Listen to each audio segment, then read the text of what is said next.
Ini orang yang percuma, nggak ada pahalanya. Masuk dalam sabda Nabi SAW, ada orang ya, yang hari kiamat diremuk-remuk sholatnya seperti pakaian kotor lalu dilemparkan ke wajahnya. Karena dari takbir sampai salam nggak ngerti apa yang dia lakukan. Untuk apa sholat kalau begitu? Allah nggak butuh sholat kita, ikhwani. Allah nggak butuh. Assalamualaikum warahmatullahi wabarakatuh. Seperti yang kita ketahui, sholat merupakan bagian dari rukun Islam yang wajib dikerjakan bagi setiap muslim. Dan sholat pula merupakan amalan yang paling pertama dihisab di akhirat kelak. Jadi, amalan sholat ini sangat penting sekali bagi kita umat muslim. Nah, pada video yang akan saya bagikan kali ini, ada ceramah dari Ustadz Khalid Basalamah yang menyebutkan ada beberapa tingkatan level orang yang sholat. Untuk mengetahui kamu berada di level yang mana, langsung saja kita saksikan penjelasannya pada video berikut ini.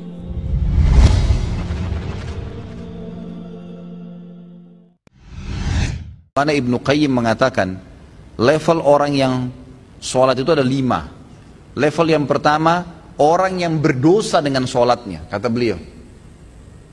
Siapa ini orang yang berdosa? Orang yang sholat tidak sama sekali memberikan haknya. Ada orang sholat hanya karena disuruh oleh orang lain, hanya karena tidak enak, mau udu nggak udu terserah. Ini berdosa nih. Percuma dia sholat, dia berdosa. Karena di sini riya. Nah, itu. Dan tidak ada hubungannya dengan Allah SWT, malah berdosa dengan sholatnya.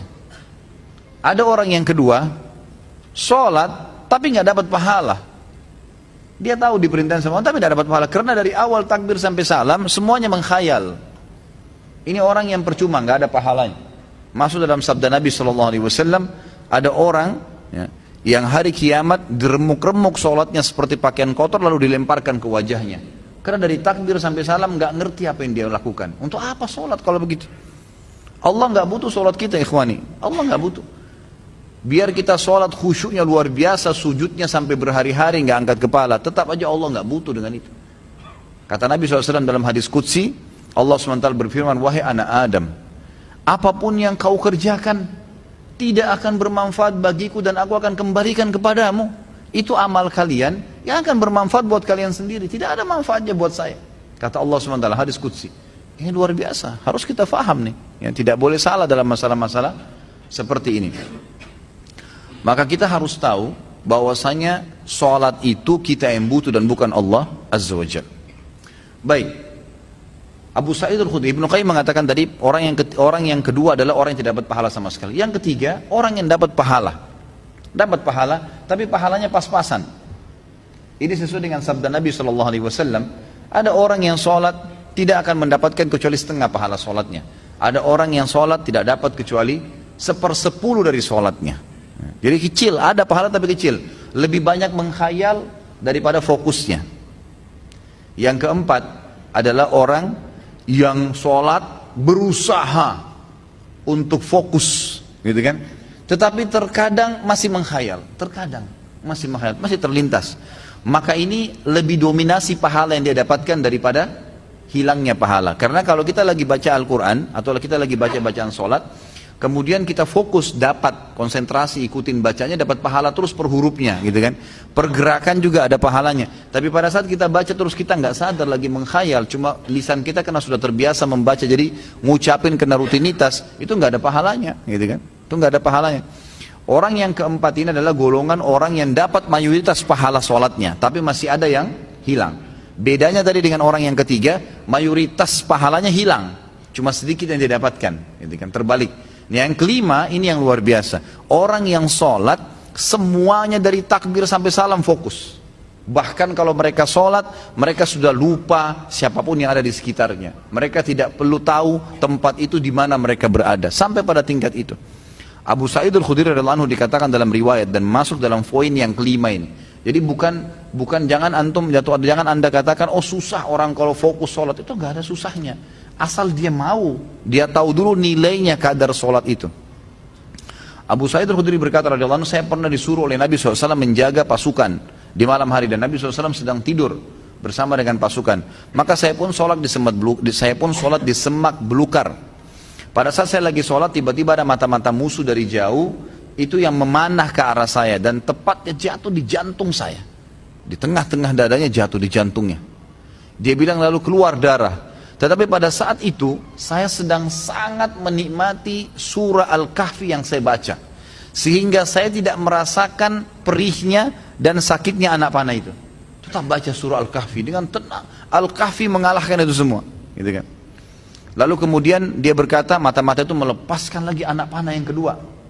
Dilepaskan anak panah kedua, jatuh tepat di sebelahnya anak panah pertama, tergores, keluar darah lagi. Tetap saya masih belum merasakan sakitnya karena nikmatnya membaca surah Al-Kahfi. Sampai musuh itu melepaskan 9 atau 10 anak panah. Sasarannya semua hampir sama, di jantung. Dia bilang, kalau bukan karena saya khawatir, ini sudah mulai berat, ini 10 anak panah di dadanya. Dia bilang, kalau bukan saya khawatir saya terbunuh dengan anak panah selanjutnya, kemudian Nabi SAW dan sahabat-sahabat yang lain akan dibunuh oleh musuh, demi Allah saya akan selesaikan sholat saya dengan surah Al-Kahfi. Tapi karena saya khawatir itu, maka dia ruku. Dia bilang, waktu saya ruku, kemungkinan mata-mata itu tahu kalau saya manusia. Tadi dia ragu, kemudian dia lari dan tidak jadi menyerang pasukan muslimin. Tapi saksi bahasan kita bukan masalah perangnya, bagaimana Abu Sa'id Al-Khudri bisa fokus sampai tidak merasakan sakitnya anak panah. Coba nih teman-teman di sini kalau digigit nyamuk, ya. Digigit nyamuk gimana tuh? Jangan kan digigit, baru suaranya sudah buyar semua konsentrasinya, gitu kan? Seseorang di antara sahabat dan tabi'in dinukil dalam buku-buku tentang khusyuan salat, kumbang datang menggigit, menyengat dahi mereka, berdarah, mereka nggak bergerak, seperti batang pohon yang kokoh. Luar biasa. Karena mereka tahu sama siapa mereka berhadapan, gitu kan? Dan memang ini sudah menjadi tradisi mereka, ya. Bagaimana jikalau kita sholat tapi memikirkan level-level sholat seperti yang Pak Ustadz rincikan dengan pembahasan barusan, apa tetap dapat pahala? Level-level sholat apanya mesti dibayangkan? Enggak, fokus bacaan saja, enggak usah bayangkan yang lain. Alhamdulillahirrahmanirrahim, fokus ucapan diucapkan, telinga kita mendengar, mata kita dibuka lihat tempat sujud, udah. Renungi maknanya. Kalau nggak ngerti maknanya, maka kita ikutin bacaannya. Alhamdulillahirrahmanirrahim. Kita dengar dengan kuping kita, gitu kan? Ar-Rahmanir-Rahim kita dengar. Masa kalau dengar musik bisa konsentrasi, dengar Quran tidak bisa, gitu ya? Jadi gitu, seperti itulah. Jadi nggak usah bayangin apa-apa, nggak usah bayangin apa-apa. Tadi ada yang bayangin kambing sama ayam apa segala, nggak perlu, gitu. Apakah level-level tipe sholat tersebut berkorelasi dengan level-level dosa yang telah kita lakukan? Dalam artian level 5 itu dosanya sedikit. Iya tentu saja. Karena itu memang ada hadis Nabi SAW. Ya. Jadi dosa itu bisa menghambat rezeki dan bisa menghilangkan atau mengurangi konsentrasi kepada Allah SWT. Malasnya kita ibadah justru karena adanya dosa. Salah satunya. Maka coba perbanyak istighfar. Perbanyak istighfar. Saya punya pengalaman pribadi, pernah saya belajar waktu saya masih SMA kelas 3 di kota Madinah pada waktu itu tahun 1993. Kemudian saya di masjid kampus lagi menghafal materi balaghah. Memang agak sulit waktu itu materinya. Saya coba hafal nggak bisa, lupa terus. Saya juga kalau sholat, gitu kan, sering kadang-kadang tidak konsentrasi, lebih banyak menghayalnya. Subhanallah, ada teman dekat saya, Dr. Muhammad namanya, sekarang baru selesaikan S3-nya doktornya. Adik kandungnya Dr. Sulaiman Raheli, sahabat dekat saya, gitu kan. Maka beliau datang ke saya dan mau mengajar. Waktu itu beliau tingkat 2 kuliah di kuliah hadis, ngajar saya. Sebelum buka buku balaghah itu, saya dari asar nih sudah baca nggak faham-faham. Dari habis duhur malah. Pulang dari kelas ujian saya baca sampai menjelang isya belum faham. Habis isya dia datang ajar saya. Terus saya tanya, akhi, apa sih sebenarnya penyebabnya? Saya kalau sholat nggak konsentrasi, baca buku nggak bisa hafal-hafal. Dia ucapin kalimat subhanallah menyentuh saya. Dia bilang, mungkin kamu masih punya dosa. Padahal waktu itu saya masih kelas 3 SMA. Dan ini teman-teman perlu tahu ya, saya SMA itu di Madinah. Di Madinah itu nggak ada bioskop, nggak ada karaoke, perempuan semua bercadar, pakai jilbab. Hiburan kami itu dulu kampus, Masjid Nabawi, gitu kan. Kalaupun kita masuk ke mall, ke pasar-pasar, nggak ada musik, beli kebutuhan, kemudian pulang ke kampus. Nggak ada celah yang kita katakan ada dosa kayak di Indonesia. Orang yang masya Allah SMA-nya di sini luar biasa kemana-mana. Tapi itu saja masih cukup membuat saya tidak bisa khusyuk gitu. Lalu dia bilang, coba akhi, ente istighfar kepada Allah SWT, kemudian coba sholat. Ya, kan? Mungkin tujuan dia waktu itu mengajak untuk sholat taubat ya. Ada hadis Nabi SAW riwayat Abu Daud dengan sanad hasan. Tidak ada seorang hamba yang berbuat dosa, kemudian dia berwudu, lalu dia sholat 2 rakaat, lalu dia beristighfar kecuali Allah ampuni dosanya. Maka saya astagfirullah wa atubu ilaih, saya berdiri, saya sholat. Waktu itu 2 rakaat menghadap kiblat, subhanallah. Begitu saya salam, ini pengalaman pribadi. Begitu saya salam, saya belajar dengan dia setengah jam buku itu saya fahami. setengah jam buku itu saya paham. Bahkan saya hafal hal-hal yang tidak saya hafal sebelumnya, yang sudah mungkin 6 jam saya belajar, gitu kan. Subhanallah. Saya jadikan patokan, ternyata memang dosa bisa jadi penghambat itu. Maka makin pekah, makin dekat dengan Allah SWT, maka makin berpengaruh kehusyuan tentunya.